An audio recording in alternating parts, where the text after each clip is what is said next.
Hello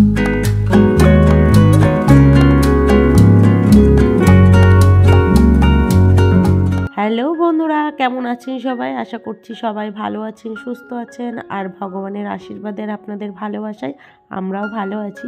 আস্তে আস্তে সবার শরীরটা একটু একটু করে ভালো হচ্ছে। তো যাই হোক, ঠান্ডাটা আস্তে আস্তে এখনও কমেনি, মানে কমছে। তো যাই হোক, সকাল তো অনেকক্ষণ আগে হয়ে গেছে। আমার আজকে সকাল হয়েছে 5:20-তে, কেননা যেহেতু সোনা এখন স্কুলে ভর্তি হয়েছে, মর্নিং স্কুল 6টায়, তো সেই জন্য সকাল সকাল উঠতে হচ্ছে। তো যাই হোক, সকালবেলায় উঠে আজকে খুব সকালে উঠেছি, উঠেই আগে উঠানটা ঝাড় দিয়েছি। ঝাড় দিয়েই জামা কাপড় ছেড়ে আগে ভাতের হাঁড়িটা বসিয়ে দিয়েছিলাম। ভেবেছিলাম যে আজকে সকালবেলা একটু ভাত ডাল করে থুয়ে যাব, কেননা সুকান্ত কাজে নিয়ে যাবে, সেই জন্য। তো সকালবেলায় উঠে একদিকে ভাত একদিকে ডাল বসিয়ে দিয়েছিলাম, আর তারপরে ঘর দুয়ার ঝাড় দিয়েছি। তো ঘর দুয়ার ঝাড় দিয়েই সোনাকে ডেকে দিয়েছিলাম। ওদিকে ভাত ডাল হতে হতে একটুখানি বেগুন ভাজাও করে নিয়েছিলাম, আর ওই ডালের মধ্যে না 4টে আলু দিয়ে দিয়েছিলাম, যাতে আলুটাও সিদ্ধ হয়ে যায়। নতুন আলু যেহেতু শক্ত হয়ে যায় মাখার পর, তো সেই জন্যই প্রেশার কুকারেই দিয়েছিলাম। তো ওদিকে ভাত ডাল আলু সিদ্ধ করে থুয়ে গেছিলাম। আর সোনা তো টিফিনে বিস্কুট নিয়েছিল। বাবু যেহেতু এখন স্কুলে ভর্তি হয়নি, সেই জন্য একটু ওকে নিয়ে টেনশনে রয়েছে ঠিকই, তো ওর দিকে একটু চাপটা কমই রয়েছে। যেহেতু একটু বেলা করেই ঘুম থেকে ওঠে, কেননা স্কুলে যাওয়ার তাড়া নেই দেখে একটু বেলা করে উঠছে। তো তারপরে সোনাকে নিয়ে স্কুলে বেরিয়ে গেছিলাম, ওকে হরলিক্স খাইয়ে নিয়ে চলে গেছিলাম। স্কুল থেকে এসেছি 9:10-15-তে এসেছি বাড়িতে। যেহেতু 10-15 মিনিট তো বাড়িতে আসতে সময় লাগেই, তো বাড়ি এসেই ওদের দুজনকে খেতে দিয়েছিলাম। সোনার খাওয়া হয়ে গেছিলো, বাবু এদিকে খেয়ে উঠলো, রোদ্দুরে বসে খেয়েছে।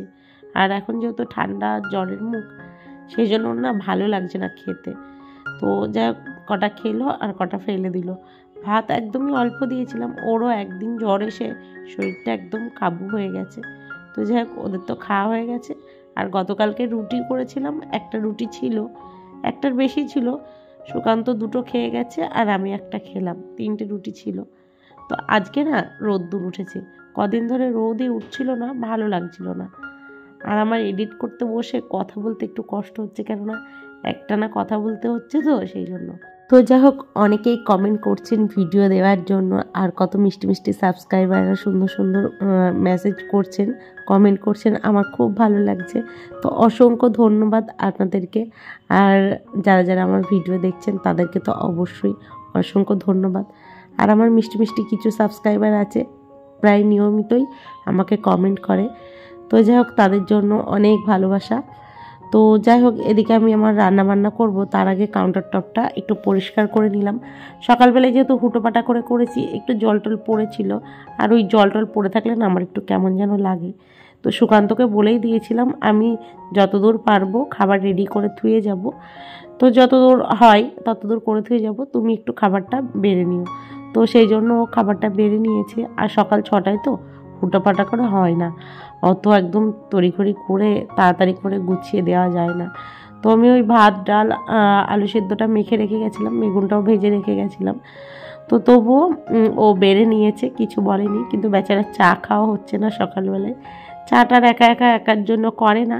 ওই রুটি ছিল, আর গতকালকে রাত্রে আমরা একটু মেলায় গেছিলাম। তো মেলা হচ্ছে এখানে, পিঠে মেলা, তো সেখানে গিয়েছিলাম। তো ওখানে গিয়ে কালকে একটু জিলিপি নিয়ে আসা হয়েছিল। আর আজকে যেহেতু সোমবার, সেজন্য নিরামিষের দিন। তো গতকালকে আমি কি করেছিলাম, বিকেলবেলায় কাউন্টার টপ পুরো পরিষ্কার করে রেখেছিলাম খাওয়া দাওয়ার পর। ওই রাত্রিবেলায় পরিষ্কার করতে গেলে না ঠান্ডা জলে হাত দিয়ে আরও যেন শরীরটা বেশি খারাপ করে, সেই জন্য বিকেলবেলাতেই আমি পুরো একদম পরিষ্কার করে রেখেছিলাম। রাতে শুধু কটা রুটি করেছিলাম, আর ওই খাওয়ার পর যে 2টো বাসন হয়েছিল সেগুলো মেজে নিয়েছি, বেশিক্ষণ জল ঘাটতে হয়নি। তো রাতে কাজ করে রাখলে অনেকটা এগিয়ে থাকে, সকালবেলায় তো এইসবগুলো করা যায় না। আর এইসব কাজগুলো করতে গেলে ওদিকে আবার যতটুকুই খাবার করি না কেন সেটা আর হবে না, সেই জন্য আমি রাত্রে পুরো পরিষ্কার করে রাখি। আর রাতে রান্নাঘর পরিষ্কার করে রাখাটাও শুভ, মানে ভালো সংসারের পক্ষে। তো সেই জন্য আমি আগাগোড়াই রাতে পরিষ্কার করে রাখি, মানে যতদিন ধরে আমার আলাদা সংসার হয়েছে ততদিন ধরেই। তো এদিকে দেখুন আমি আজকে সয়াবিনের তরকারি করছি, আর আজকে যেহেতু পেঁয়াজ রসুন কিছুই দেওয়া যাবে না, সেই জন্য একটু আদা, জিরে, লঙ্কা আর একটুখানি বাদাম দিয়েছিলাম, সেই জন্য তরকারিটা না একটু কেমন সাদাটে সাদাটে হয়ে রয়েছে। আর কাশ্মীরি নেই, যেহেতু কাশ্মীরি লঙ্কাটা আমি দিই, নিরামিষের নেই, আঁশের রয়েছে, আঁশেরটা তো আর দেওয়া যাবে না।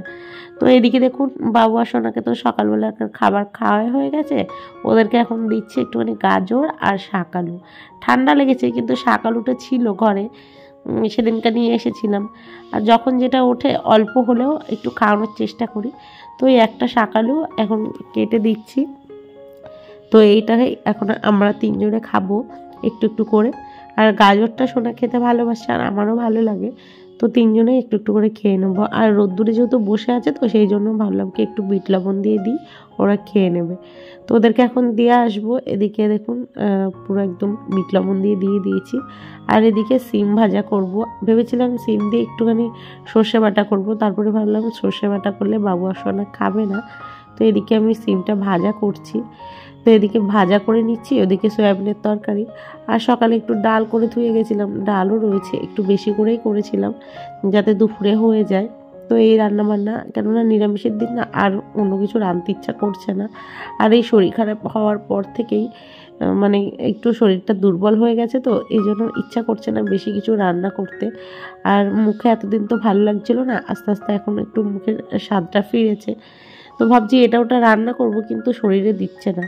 সেই সকালবেলায় উঠে হুটোপাটা করে কিছুটা কাজ সেরে স্কুলে নিয়ে যাওয়ার পর আসার পর না মনে হয় যে তাড়াতাড়ি করে কাজকর্ম সেরে নিয়ে একটু রোদ্দুরে বসে থাকি, যেহেতু ঠান্ডা লেগেছে রোদ্দুরে বসে থাকতেও ভালো লাগে।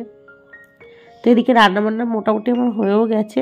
আর এখন ঘর দোরগুলো ঝাড় দেবো, সকালে একবার ঝাড় দিয়েছি, কাউন্টার টপটাও একটু পরিষ্কার করে নিলাম, খুব একটা নোংরা হয়নি। আর নিরামিষের দিন খুব একটা কাউন্টার টপ নোংরা হয় না, আঁশের দিন বেশি নোংরা হয়, কেননা সেদিনকে আবার চারিদিকে আস্তে আস্তে গন্ধ বেরোবে, তারপরে চারিদিকে তেল মশলা ছিটিয়ে থাকবে, সেই জন্য। তো আজকে তো সেমন কিছু রান্না করলাম না, যতটুকু পেরেছি করেছি। আর আজকে আমার ভালো লাগছিল না, কেননা রান্না করতে ইচ্ছা করছিল না, সকালে যেহেতু করেছি মনে হচ্ছিল না কিছু করি। ভেবেছিলাম পনির করব, আসার সময় না একদম মনে নেই পনিরটা নিয়ে আসার কথা।